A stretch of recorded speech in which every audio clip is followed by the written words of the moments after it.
warahmatullahi wabarakatuh. Apa kabar anak-anak? Mudah-mudahan pagi ini kamu dalam keadaan sehat walafiat, sehingga kita bisa melakukan pembelajaran dengan baik. Sebelum kita melakukan pembelajaran, marilah kita awali dengan pembacaan basmalah bersama-sama. Bismillahirrahmanirrahim. Anak-anak yang berbahagia, hari ini Bapak akan menjelaskan tentang relasi dan fungsi. Mungkin beberapa kali pertemuan Bapak belum pernah menjelaskan secara langsung, hanya membicarakan atau melalui pembacaan buku paket saja. Tapi untuk yang sekarang, Bapak akan berusaha menjelaskan apakah itu relasi dan apakah itu fungsi atau pemetaan. Bahkan bagian yang terakhir adalah apa yang dimaksud dengan korespondensi satu-satu. Anak-anak yang berbahagia, relasi adalah hubungan. Hubungan itu bisa terjadi hubungan dalam satu kelompok. Misalkan nanti kita beri judul setiap hubungannya. Misalkan hubungan yang satu kelompok apa? Bapak kasih contoh. Sapi, kambing, kerbau, unta, harimau, dan lainnya. Ya. Apa yang bisa kita tarik kesimpulannya? Hubungannya tersebut. Yang paling gampang adalah boleh hubungan hewan mamalia. Boleh diberi judulnya seperti itu. Boleh juga hubungannya atau relasinya adalah hewan yang berkaki 4. Itu contoh yang relasi dalam satu kelompok, seperti dalam papan tulis ini. Nanti bisa dilihat ya. Contoh lainnya, sekarang Bapak akan memberikan contoh hubungan juga bisa berlaku untuk antar kelompok.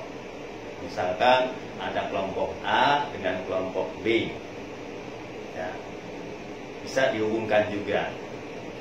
Untuk lebih mudahnya, lihat nanti di papan tulis ini.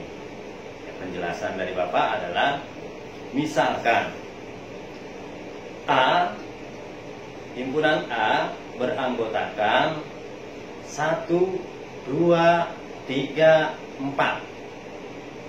Himpunan B beranggotakan 2, 4, 6, 8. Lihat di papan tulis. Ya. Nanti bagaimana hubungannya? Hubungan A antara B. Misalkan kita beri judul kurang dari. Misalkan Bapak beri judulnya kurang dari.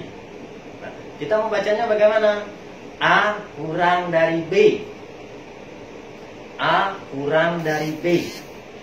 Bapak ulangi. A kurang dari B. Itu judulnya apa? Kurang dari. 1 kurang dari 2.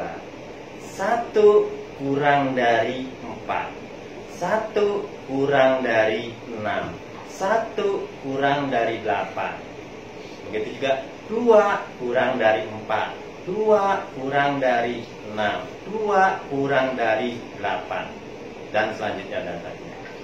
Selama itu relasi bebas atau relasi bagian yang pertama, kita bisa menghubungkan sesuai dengan judulnya sebanyak mungkin. Ya. Karena nanti ada bagian tertentu relasi yang terbatas. Ya. Untuk poin yang pertama Bapak jelaskan relasinya masih bebas. Syaratnya apa? Anggota A dan anggota B berhubungan.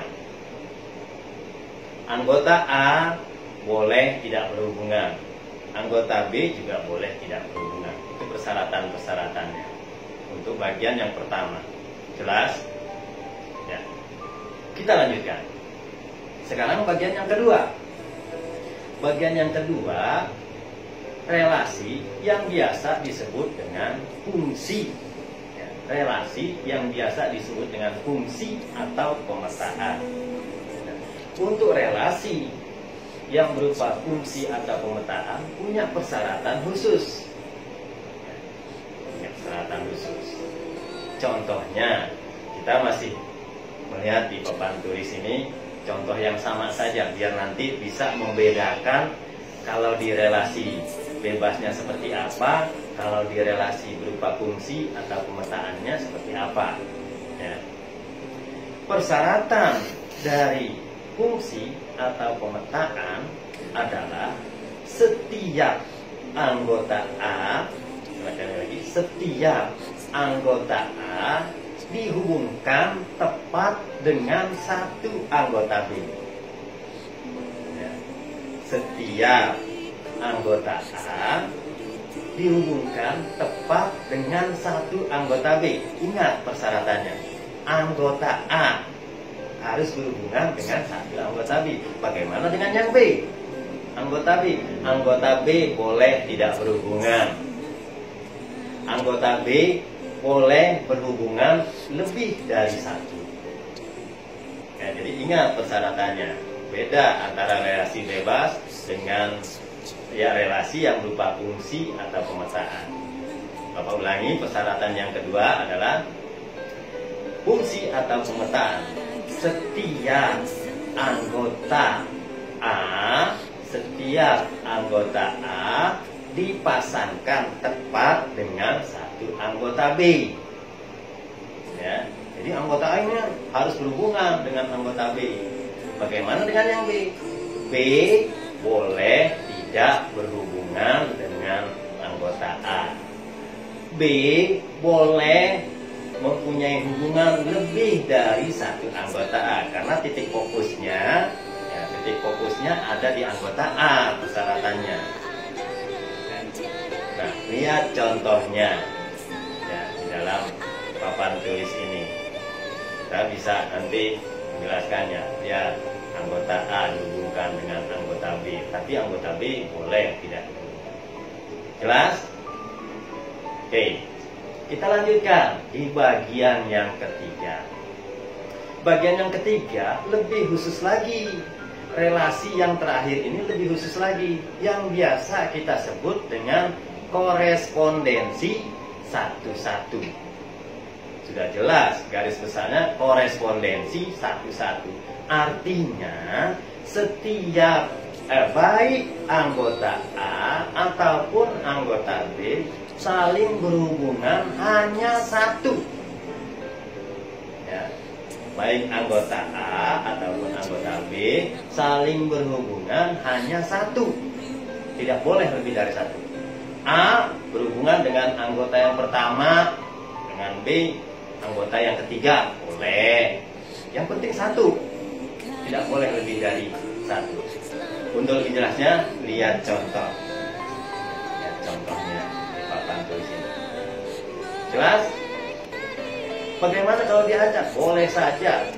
Boleh memasangkannya secara acak, boleh. Dengan catatan hanya satu. Dari anggota A berhubungan dengan anggota B hanya satu. B juga berhubungan dengan anggota A hanya satu. Tidak boleh lebih dari itu. Jelas? Jelas? Oke. Hanya itu penjelasan Bapak hari ini. Mudah-mudahan anak-anak bisa mencerna dengan baik. Kalau kurang jelas bisa dibaca di buku paketnya, atau kurang jelas juga bisa menghubungi Bapak, bisa melalui WA ataupun email. Selama penjelasan itu berhubungan dengan relasi dan fungsi yang pokok bahasan kita ini. Boleh. Jelas anak-anak? Mari kita tutup dengan pembacaan hamdalah. Alhamdulillahirabbil alamin. Wassalamualaikum warahmatullahi wabarakatuh.